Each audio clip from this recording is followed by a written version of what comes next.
So National Geographic has announced another discovery, another link in the human evolutionary chain, Homo Naledi, I think it is. And it just threw a bunch of question marks into the whole scenario. You know, they're not sure if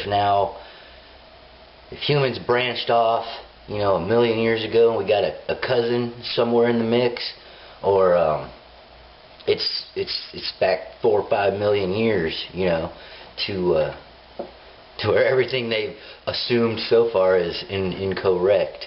It was funny because they have this question about the brain size, you know. It's like it's a human from the torso down, and but it's got the little tiny brain still, like a monkey. The funny thing is, there was like some sort of mass grave they found, you know, and I don't understand why this would be the case. If the brain was still tiny, why we would have all of a sudden decided there's a special way we need to dispose of our dead, you know. So I just think, I mean, there's no necessarily rational reason for it, but I do honestly feel that Bible stories were there for a reason. We could learn from them. So deliberate this, if you will. Say, for some odd reason, that Mars and Earth both had the capacity for life, and life did take root and take hold in both places. And for some strange reason, Mars happened to evolve and take form quicker than Earth. And everything happened basically the same way it happened here, only reason and logic were concrete beliefs, and religion never really took hold. And the people of Mars worshipped science, and they blossomed scientifically, and therefore destroyed their planet quicker, trying to get minerals and ores and metals and things. When their biosphere of Mars started to collapse, they began modifying DNA for their own survival. Okay, say when Mars, the biosphere, began to collapse, and they realized that they could no longer live on their planet, they came to Earth and began modifying the DNA of the indigenous people here, which were basically monkey-like.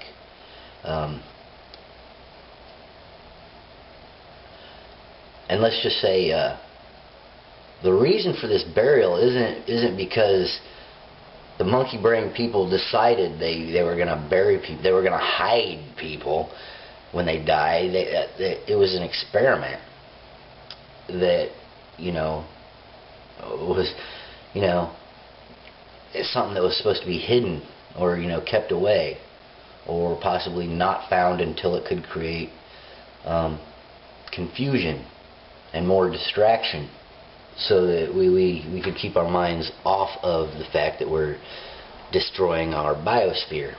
Say,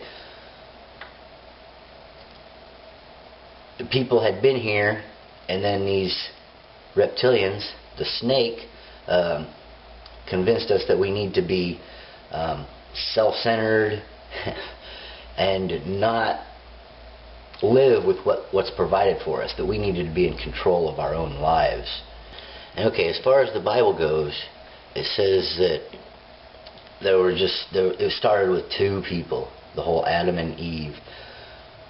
There were people beforehand, and then there were 2 that decided they were not going to live in God's hands anymore. They were going to be in control of their lives.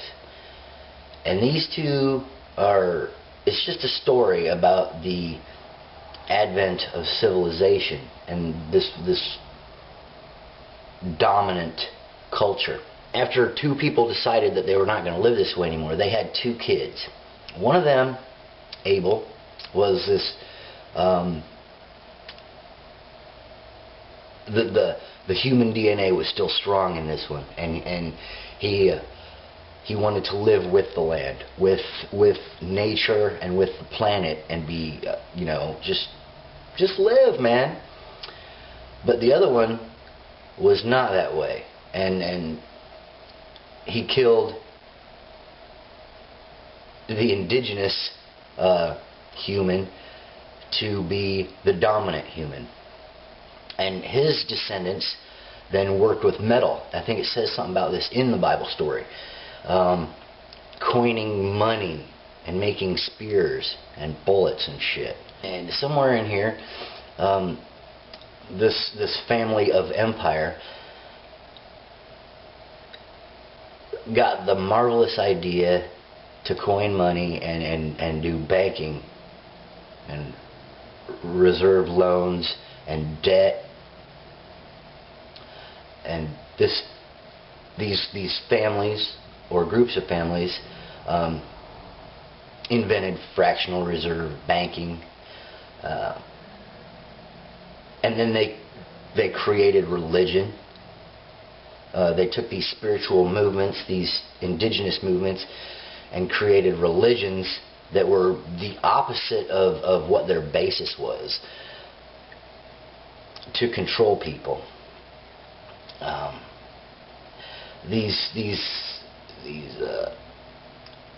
original genetically modified things,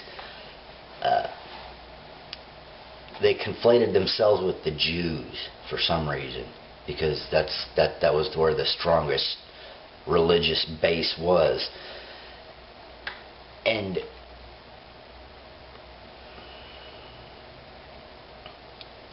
then they did this chess move where they funded a war that supposedly exterminated all of their people, which they're not really their people, but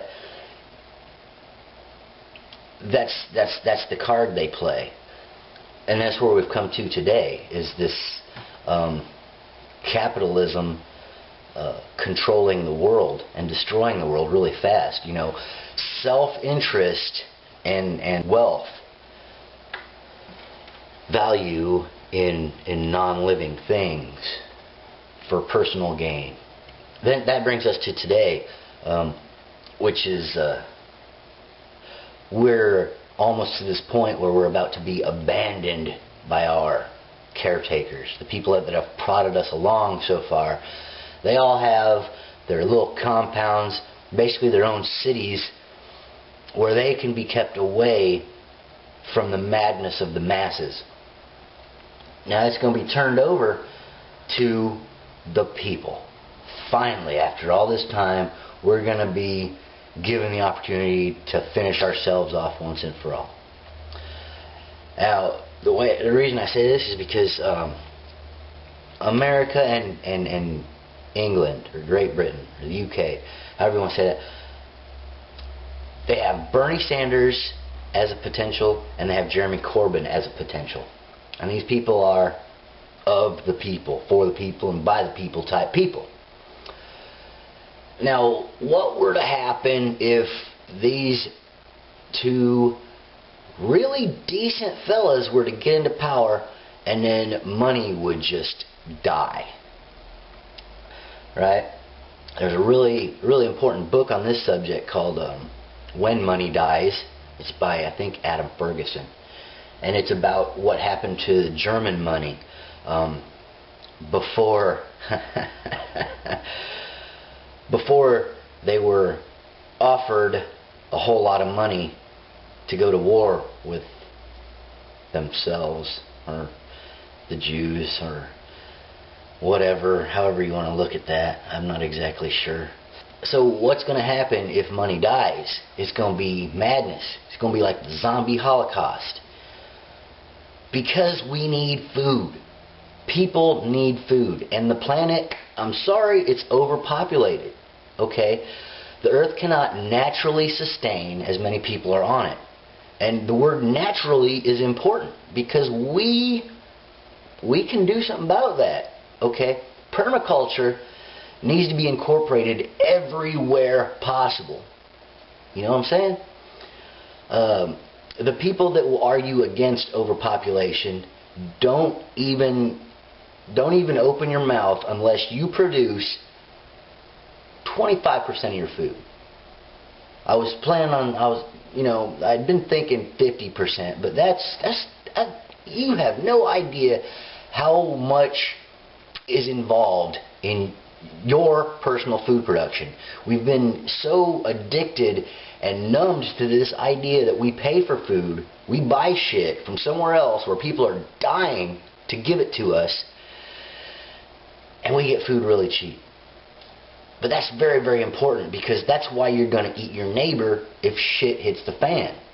So seriously, I mean, even if all you have is a window, you could be growing herbs, you could be growing medicine,